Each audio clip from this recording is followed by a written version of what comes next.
इधर कार्बी आंगलंग में जमीन की लीज को लेकर बड़ा विवाद खड़ा हो गया। गैर जनजातीय और गैर कार्बी समुदाय के लोग अपनी पुश्तैनी जमीन खोने की आशंका जता रहे हैं। कार्बी आंगलंग स्वायत्त परिषद के राजस्व विभाग की नई लीज व्यवस्था ने लोगों में आक्रोश पैदा कर दिया है। कार्बी आंगलंग स्वायत्त परिषद के राजस्व विभाग द्वारा जमीन की लीज व्यवस्था में बदलाव से गैर कार्बी और गैर जनजातीय समुदाय में नाराजगी फैल गई है। पहले मिलने वाली पारंपरिक लीज के बजाय अब 6, 8 और 10 या 15 साल की पीरियोडिक खिराजी लीज दी जा रही है। बोकलिया घाट आंचलिक युवक संघ में इस नीति के विरोध में एक बड़ी जनसभा हुई, जिसकी अध्यक्षता वरिष्ठ नागरिक व समाजसेवी शशांक हजारिका ने की।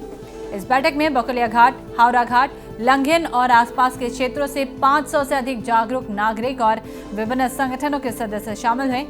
सभा में वक्ताओं ने चेतावनी दी कि अगर इस नीति के तीसरे खंड को रद्द या संशोधित नहीं किया गया तो आने वाले दिनों में उग्र आंदोलन की राह अपनाई जा सकती है।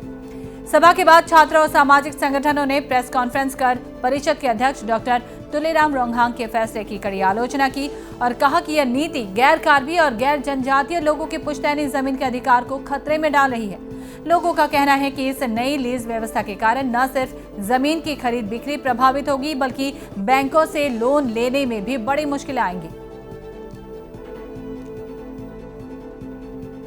মিটিঙলৈ আহিছোঁ এইটো কথা কাৰণে কাৰ্বি আংলঙত আজি আমাৰ কাৰ্বি ভাইসকলে যিবিলাক কাম কৰিবলৈ লৈছে এইবিলাক প্ৰকৃততে আমাৰ অন্য সম্প্ৰদায়ৰ মানুহখিনিৰ পৰিপন্থী কাম হৈছে। গতিকে এই লৈ মুঠতে আমাৰ ৰাইজ সজাগ হোৱা দৰকাৰ, নহ'লেতো আমাৰ ৰাইজেতো ইয়াত পিছত টিকিব নোৱাৰিব। গতিকে ৰাইজ এতিয়া সজাগ হ'ব লাগিব। গতিকে তাৰ লগত ৰাইজৰ লগত আমিও সহযোগ কৰি দিছোঁ যে কামখিনি ঠিক তেনেকৈ নিয়াৰিকৈ হ'ব লাগিব। কাৰণ কাৰ্বি আংলং কাৰ্বিসকলৰ ভাইসকলৰ কাৰণে নহয়, 51 চনত যেতিয়া কাৰ্বি আংলং তেওঁলোকে বিচাৰিছে, 51 চনত কাৰ্বি আংলং দিছে, তেতিয়া মুঠতে নগাঁও এটা পাৰ্ট, শিৱসাগৰ এটা পাৰ্ট কাটি কাৰ্বি আংলং, উত্তৰ কাছাৰ এটা পাৰ্ট কাটি কাৰ্বি আংলং, এইবিলাকতো আমি স্বতঃস্ফূৰ্তভাৱে জানো। য'ত নেকি আমাৰ মানুহবিলাক মাটিয়ে মানুহে আহা সেইখিনি মানুহক আজি কিহৰ কাৰণে তেওঁলোকে লিজ পতা দিব বিচাৰিছে, তাক লৈ আমি তীব্ৰভাৱে গৰিহণা দিছোঁ। আৰু যদি এই লিজ পতাটো তেওঁলোকে উঠাই নলয়, তেতিয়াহ'লে আমি গণতান্ত্ৰিক আন্দোলন তীব্ৰভাৱে আমি একদম গণতান্ত্ৰিক আন্দোলন গঢ়ি তুলিবলৈ বাধ্য হ'ম। বিভিন্ন ধৰণে প্ৰভাৱ পৰিব পাৰে, যেনেকৈ আমাৰ আপোনাৰ বেংকত লোন নাপাম, কোনো মৰ্গেজ লোন ক'তো ট্ৰান্সফাৰ নহ'ব, তেনেকুৱা বিভিন্ন ধৰণৰ আমাৰ অভিযোগ আছে।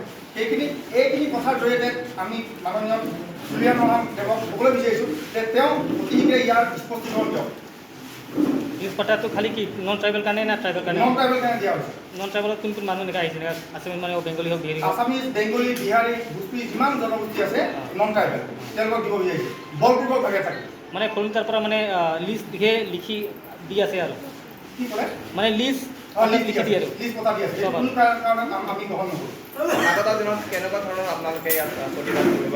আগত দিনত যদি তেওঁলোকে এই লিষ্ট শব্দটো উঠাই নলয়, তেতিয়াহ'লে আমি তীব্ৰ গণতান্ত্ৰিক আন্দোলন আমাৰ বকলিয়া ঘাটৰ পৰা জংগী আন্দোলন আমি গঢ়ি তুলিবলৈ বাধ্য হ'ম। আজি যিহেতু এখন সভা আয়োজন কৰা হৈছে, ইয়াত বিভিন্ন সম্প্ৰদায়ৰ লোকসকল আহিছে, বিভিন্ন লোকসকল বহুত মত বিনিময় কৰিছে, বিভিন্ন তেখেতলোকৰ কথাসমূহ লাগি ধৰিছে।